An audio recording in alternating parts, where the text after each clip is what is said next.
Assalamualaikum warahmatullahi taala wabarakatuh. Baiklah rekan-rekan sekalian, pada hari ini kita mencoba melanjutkan pembahasan kita tentang pemimpin yang efektif. Dan insya Allah pada hari ini kita akan coba membahas satu bab yang berjudul pemimpin sebagai fasilitator pemecahan masalah. Jadi ini merupakan satu bab yang paling penting yang harus disadari oleh seorang pemimpin, di mana dia selain memimpin suatu organisasi, dia juga layaknya menjadi seorang fasilitator dalam pemecahan masalah.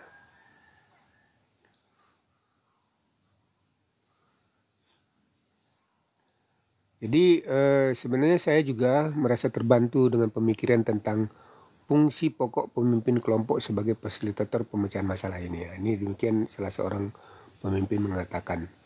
Sebuah kelompok membutuhkan seorang pemimpin yang selalu mengusahakan agar masalah-masalah kelompok terpecahkan. Kita dapat berteori bahwa sebuah kelompok yang betul-betul tidak pernah mempunyai masalah mungkin memang tidak memerlukan seorang pemimpin yang pemimpin sekurangnya tidak sering. Jika sebuah kelompok selalu dapat berfungsi secara efisien dan produktif sehingga anggota-anggotanya selalu mengalami rasa puas, keakraban dalam kelompok-kelompok, kebanggaan yang tinggi dan kehormatan pribadi, jelas bahwa mereka hampir tidak memerlukan seorang penyelia. Hanya ketika kelompok menghadapi masalah, mereka sangat membutuhkan pemimpin. Misalnya ketika kebutuhan pribadi anggota tidak terpuaskan, atau ketika kelompok menyebabkan pemimpin bermasalah dengan gagal memperjuangkan tujuan organisasi.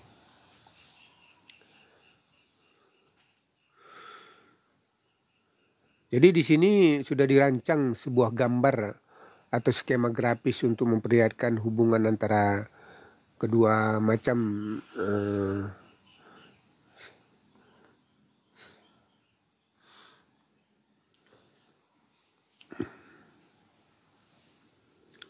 Jadi di sini dalam buku ini digambarkan oleh Stephen R. Covey antara kedua macam masalah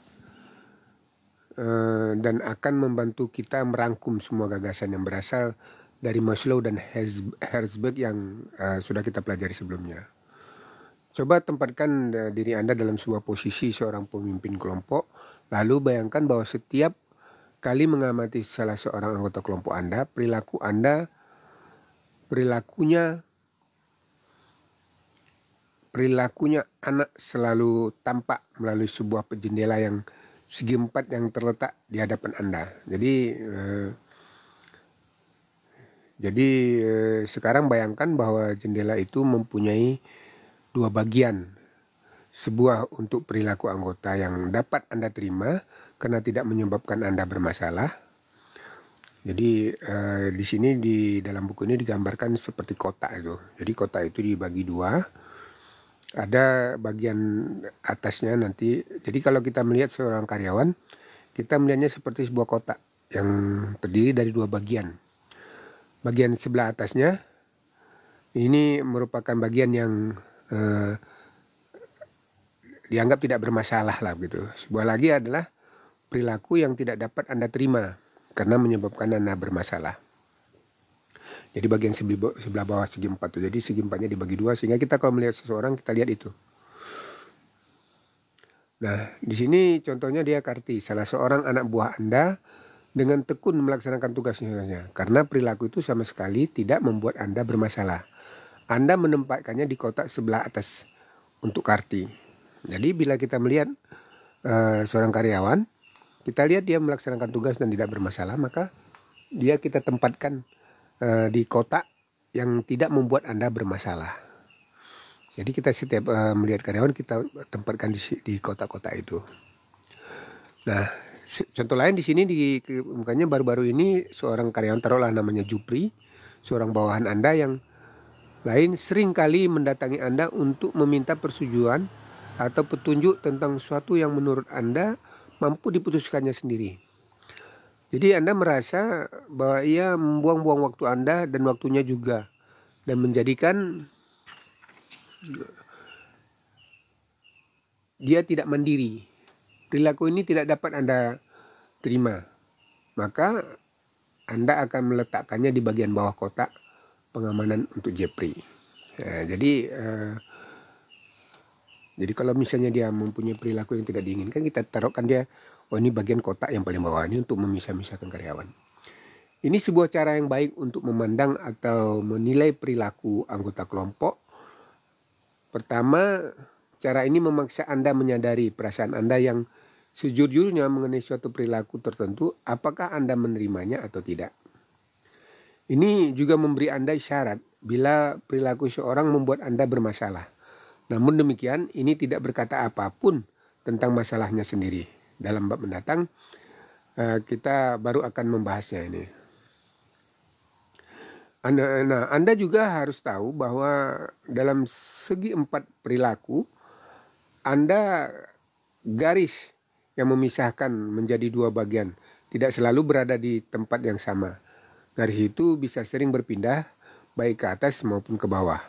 Karena hal-hal yang tidak terjadi dalam diri Anda, perasaan Anda pada suatu hari, karena tempat di mana Anda berada, lingkungan khusus suatu saat tertentu, perilaku teramati, dan karena karakteristik setiap orang yang memang berbeda. Ada yang menyenangkan, ada yang tidak. Nah, untuk jelasnya, pada hari-hari ketika Anda sedang sehat, cukup istirahat dan sedang diliputi kegembiraan, segi 4 perilaku untuk anak buah, Anda biasanya menyediakan daerah yang lebih luas untuk perilaku yang dapat diterima. Nah, jadi kotak tadi yang kita bagi 2, atas dan bawah. Atas itu yang perilaku diterima, dan bawah perilaku yang tidak terima.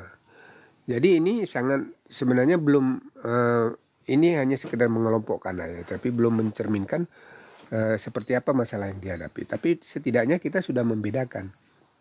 Ada pengikut kita atau bawahan kita itu yang bermasalah, ada yang tidak kita bagi. Tapi ini pun sangat tergantung kepada kondisi kita. Bila kita kondisi sehat atau menyenangkan dan sebagainya, biasanya kotak perilaku yang Anda terima itu berada lebih besar dari pokoknya kotak yang tidak diterima. Nah, kadang-kadang ada saatnya Anda merasa lelah, gejala flu, marah karena laporan Anda tidak kunjung selesai. Jadi segi 4 tadi berubah. Yang besar berada pada perilaku yang tidak dapat diterima, yang kecil pada perilaku yang dapat diterima. Nah, ini akan berubah-ubah, tidak hanya tergantung kepada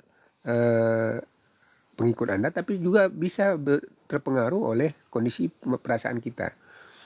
Jadi kita bisa saja menerima seorang karena kondisi kita mungkin sedang baik. Nah, di situ pentingnya kita meletakkan. Jadi kalau kita menemukan keadaan yang tidak bermasalah, kita sudah tahu bahwa dia ini berada pada kotak ini sekarang ini. Ini kotak ini. Nah, tempat di mana perilaku seorang terjadi juga sangat mempengaruhi segi 4 Anda tadi. Pada pesta ulang tahun perusahaan misalnya, segi 4 untuk tiap bawahan Anda barangkali mempunyai daerah perilaku dapat diterima yang jauh lebih luas daripada tidak. Jadi ini untuk menggambarkan bagi kita bahwa kotak yang kita bagi tadi, atas dan bawah. Jadi atas itu yang kita terima, perilaku bawahan kita, yang bawah tidak terima. Jadi misalnya dalam pesta ulang tahun, kita biasanya kotak atas itu lebih luas, kita bisa menerima semua karyawan dengan baik. Ada sedikit mungkin kotak yang di bawahnya. Itu ketika kita pesta misalnya. Nah, dalam situasi ini kelakar anak buah Anda betul-betul dapat diterima. Padahal selama jam kerja sehari-hari perilaku yang sama sangat tidak Anda terima. Wajar pula bila segi 4 perilaku Anda dipengaruhi oleh karakteristik khusus orang yang bersangkutan. Anda mungkin merasa lebih dapat menerima perilaku seorang bila ia tergolong pegawai senior yang sudah banyak berjasa bagi Anda dibanding bagi perilaku yang sama ditunjukkan oleh seorang yang pegawai baru. Ya, jadi kadang kita menemukan bahwa kita bisa saja menerima perilaku yang tidak baik dari seseorang itu, kita tempatkan dia di atas, bahwa perilakunya terima. Tapi bagi yang lain mungkin tidak kita terima. Kenapa? Karena mungkin kita beranggapan dia lebih senior, dia pantas melakukan itu, dan ini yang tidak pantas. Nah, ini harus kita sadari juga. Jadi segi 4 perilaku menunjukkan kepada Anda bahwa Anda tidak dapat konsisten dalam hal perasaan terhadap perilaku anggota kelompok. Jadi Anda manusia sebagai pemimpin, dan perasaan manusiawi Anda menerima atau tidak menerima akan berubah dari hari ke hari, dari situasi ke situasi, dan dari orang ke orang. Banyak orang begitu ditempatkan dalam suatu jabatan pemimpin mengandaikan bahwa mereka harus konsisten, dan karena itu harus menekan atau menyembunyikan perasaan-perasaan manusiawi mereka. Nah, ini mengingatkan kita ya bahwa sebenarnya kita tidak terlalu konsis terhadap menerima seseorang atau tidak menerima seseorang dalam situasi tertentu. Nah, ini harus kita sadari, jangan kita memaksakan diri. Karena kita sudah sebagai pemimpin, kita harus menerima saja. Nah, seorang sebenarnya tidak cocok dengan kita. Nah, ini harus kita sadari bahwa kita juga manusia yang bisa menerima perilaku seseorang dan bisa tidak menerima perilaku seseorang. Segi 4 perilaku masih belum lengkap sampai kita terlibat dalam dengan semacam perilaku lain yang ditunjukkan oleh anggota kelompok. Sebagai seorang pemimpin, Anda akan mengamati perilaku anggota kelompok yang menunjukkan bahwa mereka mengalami masalah dalam memenuhi kebutuhan sendiri. Perilaku tersebut mungkin tidak menyebabkan Anda bermasalah, sekurangnya secara nyata atau konkret. Tetapi jelas bahwa bawahan Anda mengalami suatu masalah pribadi. Ada sebagian kebutuhannya yang tidak terpuaskan atau terancam pencabutan hak mereka untuk memenuhi suatu kebutuhan. Petunjuk-petunjuk verbal yang akan Anda peroleh misalnya adalah sebagai jadi untuk mengetahui bahwa mungkin ada bawahan itu kita terima perilakunya, tapi dia sebenarnya pada saat kondisi terancam bahwa ada perilakunya yang tidak diterima. Nah, ini bisa kita kenali dengan petunjuk-petunjuk. Jadi dia misalnya menunjukkan saya marah atau saya kesal, saya sedih, atau saya kecewa, saya sial betul hari ini, atau seluruhnya seharusnya harus saya tidur saja, perusahaan brengsek, atau apa sih yang diharapkan dari kita. Nah, ini ada petunjuk-petunjuk berupa isyarat tubuh yang tidak begitu langsung. Jadi tadi isyarat-isyarat yang kadang-kadang dia ngomong tidak sengaja itu ya, brengsek hari ini ya. Berarti dia tuh sebenarnya harusnya kita menempatkan dia pada tempat posisi di mana kondisinya kita tidak terima gitu. Itu isyarat-isyarat verbal. Mungkin secara tidak sengaja disebutkan ya, ini perusahaan yang brengsek misalnya seperti itu. Sebenarnya bukan terlalu brengsek, dia ingin itu kondisi isyarat bagi kita bahwa dia sebenarnya ada yang mengancam dia tentang kebutuhannya gitu ya. Dan kemudian ada juga yang kondisi-kondisi yang bukan verbal dia, seperti contohnya cemberut atau murung. Jadi kalau ada bawahan itu dia cemberut, murung, itu kita menempatkannya pada kondisi perilaku yang tidak bisa kita terima. Kemudian yang kedua mungkin dia gugup, mudah tersinggung atau terlalu perasa. Nah, ini bisa kita lihat tuh. Kemudian menghindari pembicaraan, Anda juga itu menghindari pembicaraan. Ini isyarat-isyarat. Kemudian tidak mau memandang mata Anda, tegang, takut dan cemas, berulang kali berpegang erat. Ini bisa juga dikena. Mengigau atau menjadi pelupa. Nah, perilaku tersebut termasuk dalam suatu daerah khusus segi 4 Anda yang disebut perilaku yang menunjukkan bahwa bawahan mempunyai masalah. Jadi tadi sudah kita tempatkan dia. Sebenarnya kan kalau menurut kotak tadi ada 2, perilaku terima, perilaku tidak dapat diterima. Lalu muncul tadi isyarat-isyarat bahwa dia sebenarnya kita tempatkan mungkin dia berada pada perilaku yang diterima. Tapi karena dia ada gejala-gejala yang kita lihat tadi, baik verbal maupun non-verbal tadi, maka kita tempatkanlah dia satu kotak. Jadi kotak kita sekarang sudah jadi 3. Jadi kok satu kotak bawahan yang perilakunya bisa kita terima, kemudian di bawahnya perilaku yang tidak dapat diterima. Nah kemudian ada satu kotak lagi sebenarnya, yang itu tadi, yang kita tidak itu namanya perilaku yang menunjukkan bawahan itu bermasalah. Nah agar konsisten, bagian ketiga yang paling bawah dalam segi 4 harus diberi nama baru, perilaku penyebab Anda bermasalah. Jadi yang perilaku tidak diterima tadi yang di bawah, kan kita tadi tempatkan di bawah ada perilaku yang tidak diterima, kemudian di atas perilaku yang diterima. Nah kemudian yang di atas ini kita bikin satu kolom lagi, yang paling atas adalah perilaku yang menunjukkan bawahan bermasalah. Nah yang di bawahnya, yang tadi perilaku tidak diterima tadi, kita buat dia menjadi perilaku yang menyebabkan Anda bermasalah. Nah, ini. Lalu bagaimana dengan daerah yang bebas di bagian tengah segi 4? Jadi tadi kan udah jadi 3 dia kan. Di atas adalah perilaku menunjukkan bawahan bermasalah. Di bawah perilaku tidak terima tadi kita rubah menjadi perilaku penyebab Anda bermasalah. Perilaku penyebab Anda bermasalah. Lalu ada yang di tengah ini ya kan? Nah, lalu bagaimana dengan daerah yang bebas di bagian tengah segi 4 tadi dia? Ini disebut dia daerah tanpa masalah, yaitu daerah untuk perilaku bawahan yang tidak menunjukkan bahwa ia mempunyai masalah dan tidak menyebabkan Anda bermasalah. Maka dalam daerah tanpa masalah, Anda akan menempatkan semua perilaku yang menunjukkan bahwa kebutuhan bawahan Anda terpuaskan. Begitu pula kebutuhan Anda. Daerah pemenuhan kebutuhan semua pihak. Inilah saat-saat kegiatan produktif dilakukan karena tidak ada masalah dalam hubungan atasan bawahan. Nah, jadi kita sudah membagi 3 dia ya. Jadi ada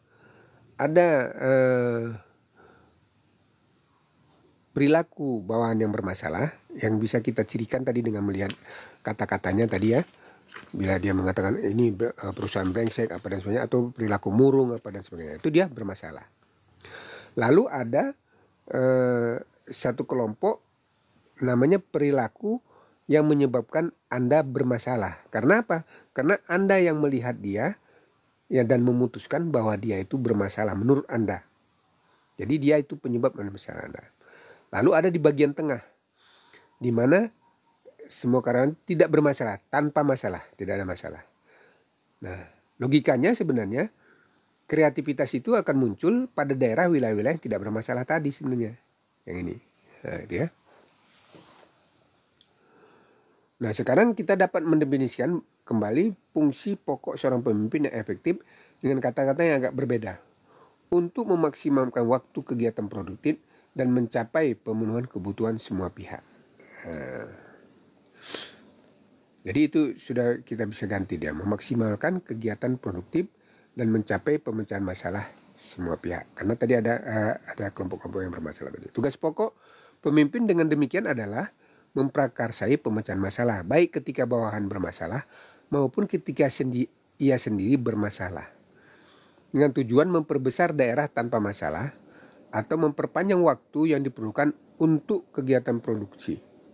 Akan tetapi ingat, untuk mengatasi kedua macam masalah ini dengan efektif, kita memerlukan 2 macam keterampilan yang berbeda.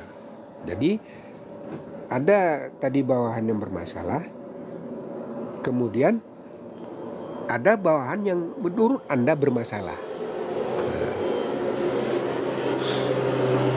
Nah ini kalau menurut Stephen R. Covey ini, permasalahan ini berbeda cara menyelesaikannya. Nah, di diagram segi 4 yang di atas tadi juga memberikan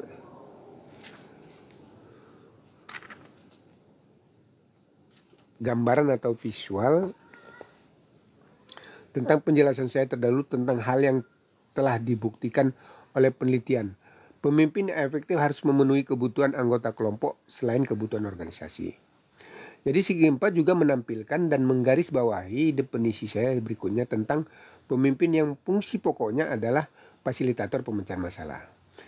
Daerah yang tersisa di sebelah atas atau di sebelah bawah, segi 4 dimaksudkan untuk menyatakan sesuatu yang harus dimaklumi oleh pemimpin yang tidak pernah mampu memenuhi seluruh kebutuhan bawahan atau mencapai suatu kondisi di mana seluruh masalah dan masalah organisasi berhasil dipecahkan. Idealnya memang demikian, tetapi hampir mustahil sekurangnya dalam organisasi yang kita ketahui lah, bahwa tidak semua pemimpin itu bisa memenuhi kebutuhan atau memecahkan permasalahan yang dihadapinya. Jadi tadi kan kita sudah lihat ada 3 kotak, di mana di atas itu adalah bawahan bermasalah yang bisa kita amati dengan gejala-gejala verbal maupun non-verbalnya. Kemudian di bawah yang kita dapat melihat sendiri dia sedang bermasalah. Lalu kita menekan ini sehingga kita harus memperbesar bawahan atau pengikut kita itu yang tanpa masalah. Karena makin besar karyawan yang tanpa masalah ini, maka makin besar kemampuan kita untuk menghasilkan produksi dan menghasilkan kreativitas. Nah ini. Nah, kondisi verbal tadi itu kan diantaranya itu ya itu tadi. Dia mungkin secara spontan mengatakan saya marah atau saya kesal, saya sedih atau saya kecewa. Sial betul hari ini kata dia kan. Nah ini seharusnya saya tidur aja katanya. Atau perusahaan brengsek. Apa sih yang diharapkan dari kita? Nah ini kalau ada kata-kata ini kita dengar dari bawahan itu menunjukkan dia sedang bermasalah itu. Atau kondisi non-verbal. Misalnya kita lihat dia cemberut atau murung, gugup, mudah tersinggung atau terlalu perasa, menghindari pembicaraan dengan Anda, tidak mau memandang mata Anda, tegang, takut dan cemas, berulang kali berpegang erat, mengigau atau menjadi pelupa. Nah, ini juga menunjukkan bahwa dia sedang bermasalah. Nah ini harus kita upayakan agar permasalahan ini bisa selesai. Nanti di bagian depan nanti kita melihat bagaimana kita bisa memecahkan masalah-masalah ini. Tapi yang sekarang harus kita yakini bahwa sebenarnya dalam kelompok staf kita itu ada 3 kelompok. Ada kelompok yang dia sendiri bermasalah, ada kelompok yang kita anggap dia bermasalah, dan ada kelompok yang tanpa masalah. Jadi kita sehari-hari harusnya memperbesar kelompok yang tidak bermasalah ini tadi. Karena dalam kelompok-kelompok inilah sebenarnya produktivitas dan kreativitas itu dapat dicapai. Bukan pada kelompok-kelompok yang bermasalah tadi. Baik, saya kira itu mungkin pertemuan kita hari ini. Mudah-mudahan ini menambah pemahaman kita menjadi seorang pemimpin. Baik, terima kasih. Lebih lihat dan kurang mohon maaf. Billahi taufiq wal hidayah. Wassalamualaikum warahmatullahi wabarakatuh.